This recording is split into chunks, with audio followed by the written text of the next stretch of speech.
Address 15. A leper cleansed. And it came to pass, when he was in a certain city, behold, a man full of leprosy, who seeing Jesus, fell on his face, and besought him, saying, Lord, if thou wilt, thou canst make me clean. And he put forth his hand, and touched him, saying, I will, be thou clean. And immediately the leprosy departed from him. And he charged him to tell no man, but go, and show thyself to the priest, and offer for thy cleansing, according as Moses commanded, for a testimony unto them. But so much the more went there a fame abroad of him, and great multitudes came together to hear, and to be healed by him of their infirmities. Luke 5 verses 12 to 15. In this wonderful miracle of our Lord, a miracle duplicated many times in his ministry on earth, we find him dealing with a man afflicted with leprosy, which is used in Scripture to illustrate the disease of sin. There are 4 things to be said of leprosy that are all true of sin. First, it is a constitutional disease. Secondly, it is a loathsome disease. Thirdly, it is an infectious disease. And lastly, so far as human power of healing was concerned, in the days of old, it was an incurable disease. In our day, science has discovered ways to cure it if taken in time, and to alleviate the suffering of those who have been ill longer.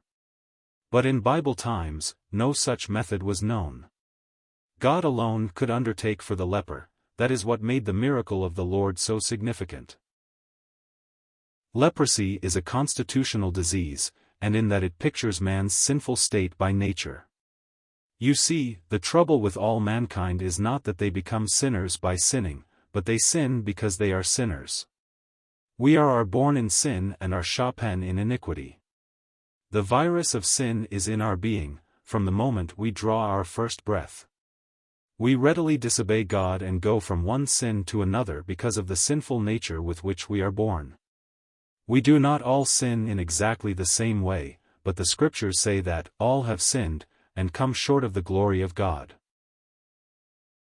I remember reading some years ago in a medical journal of a dance which was held in the city of Calcutta, India, where there were many beautiful ladies, noblemen, people of wealth and culture. One young woman, the belle of the evening, was dancing with a Scottish doctor. He said, when he brought her back to her seat, May I have a word with you? I hope you won't take offense. I couldn't help but notice it, but upon your shoulder there is a certain spot. Has it been there long? The young lady's face colored. Yes, doctor, it appeared some months ago, and it has bothered me considerably. He said, I wish you would come down and see me tomorrow. I would like to call in a specialist along a certain line and have him look at this spot.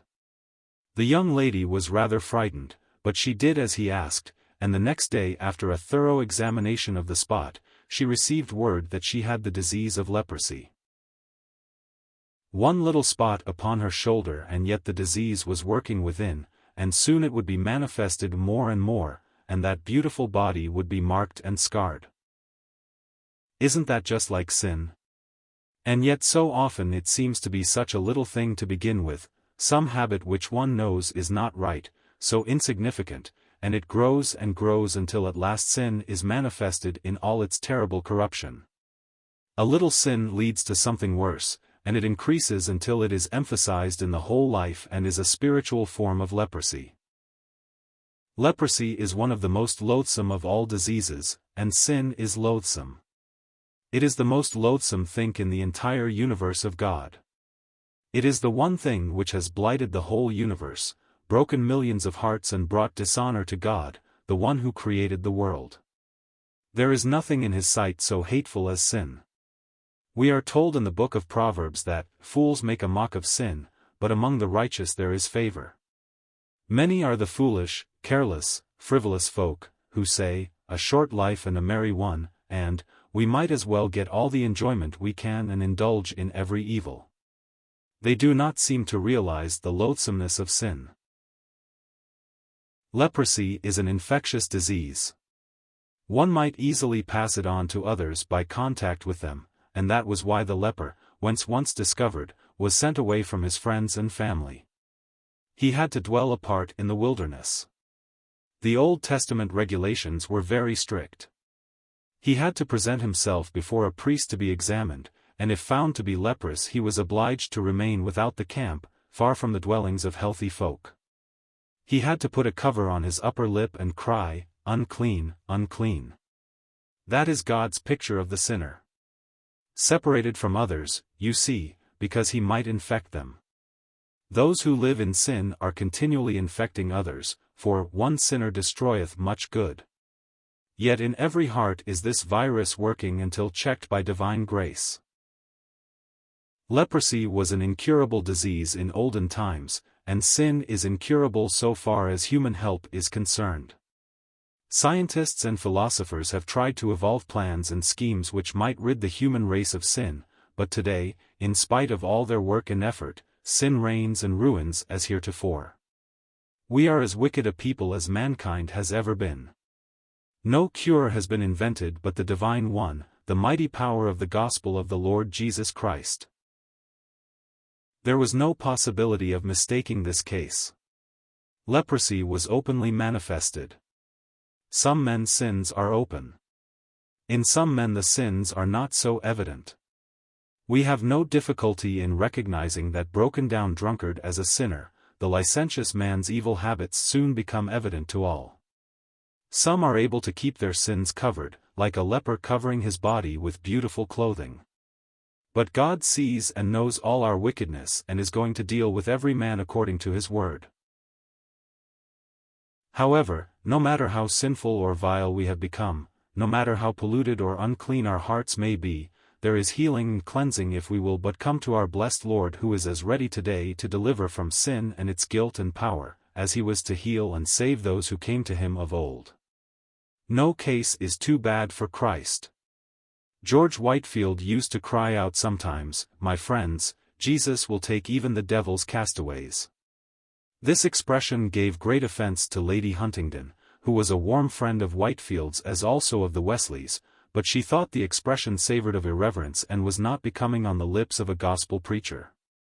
She is reported to have taken Whitefield to task for it, and he listened humbly and then sometime later asked one who had been converted through his ministry to go and see Lady Huntingdon and give her the story of his conversion. He told her how he had been down in the very depths of sin, a drunkard and a blasphemer, until at last he felt the only thing left was suicide. He would rather risk unending misery in the world to come than continue in the awful wretchedness which sin had brought into his life here.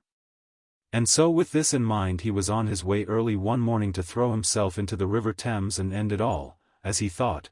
When passing by Moorfields, he saw a great throng gathered at that early hour, and found they were listening to the great field preacher, George Whitefield.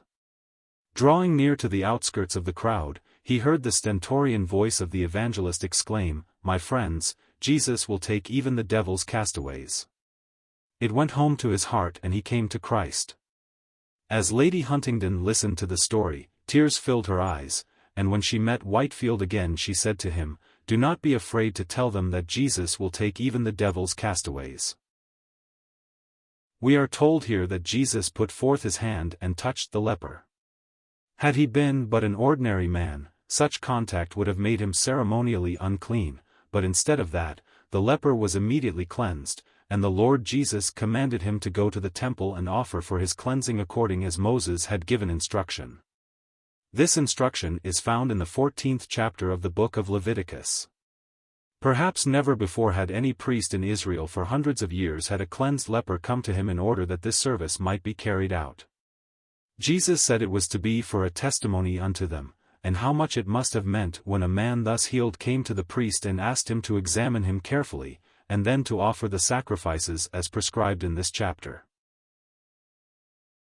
In the 13th chapter of Leviticus we read how the priests were to diagnose cases of leprosy, and undoubtedly they had to refer to this portion of the word many, many times, for there were large numbers of lepers in Israel in those days. But possibly the 14th chapter was practically a dead letter, as there had never been an occasion for any of them to carry it out. What a testimony it must have been then when this leper, and in the months to follow many others, came to the temple in order to be officially pronounced clean and restored to the congregation of the Lord. One is not surprised to turn to the book of Acts later on and read, a great company of priests were obedient to the faith. They had known so many cases of the power of the Lord Jesus to heal that they must have realized, particularly after they learned of his resurrection from the dead, that he was in very truth the promised Messiah of Israel.